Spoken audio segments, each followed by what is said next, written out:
সাহিত্যের শহর ডাবলিনে প্রবাসী বাংলাদেশিদের বইমেলা হয়ে উঠেছে জ্ঞানের বাতিঘর।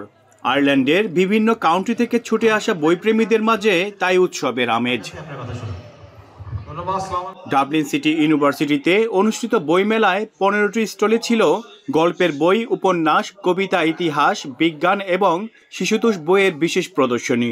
প্রবাসে বাংলা সংস্কৃতির চর্চা ও বাংলা ভাষার প্রতি ভালোবাসাকে প্রাণবন্ত করতে বইমেলার ভূমিকা ও গুরুত্বের কথা তুলে ধরেন কমিউনিটির বিশিষ্টজনরা। যারা আয়ারল্যান্ডের প্রবাসী লেখকদের বিভিন্ন স্টল এবং তাদের লেখা বিভিন্ন বই আমরা দেখতে পাচ্ছি এবং পড়ার সুযোগ হচ্ছে এবং আমাদের বাংলা কালচারকে আমরা পরবর্তী প্রজন্মের কাছে পৌঁছে দেওয়ার জন্য একটা প্ল্যাটফর্ম তৈরি করেছে। মেলায় অংশ নেয়া আয়ারল্যান্ড প্রবাসী বাংলা সাহিত্যিক ও কবিরা মনে করেন বইমেলা সাহিত্য সংস্কৃতির প্রচার ও প্রসারে গুরুত্ব রাখে, থাকে তাদের সৃজনশীলতা প্রদর্শনের সুযোগও। এত বড় পরিসরে বইমেলার মতো আয়োজন বিদেশের মাটিতে করা সহজ কথা না। তো আমি আশা করি যে এই বইমেলার মাধ্যমে বাংলাদেশের কমিউনিটির মানুষরা বই পড়ার অভ্যাসে ফিরে আসবেন। বিদেশে যারা লেখালেখি করছেন তাদের একটা প্ল্যাটফর্ম হবে। পেশায় পদার্থবিদ ছিলাম, এখন অবসরপ্রাপ্ত, সময় কাটাই কবিতা লিখে, গল্প লিখে।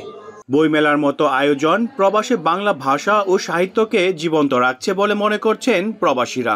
এই ধরনের প্রোগ্রাম যদি আরো হয় তাহলে আমাদের প্রজন্ম বাংলা ভাষাকে আরো ভালোভাবে জানতে পারবে, অনেক কিছু শিখতে পারবে।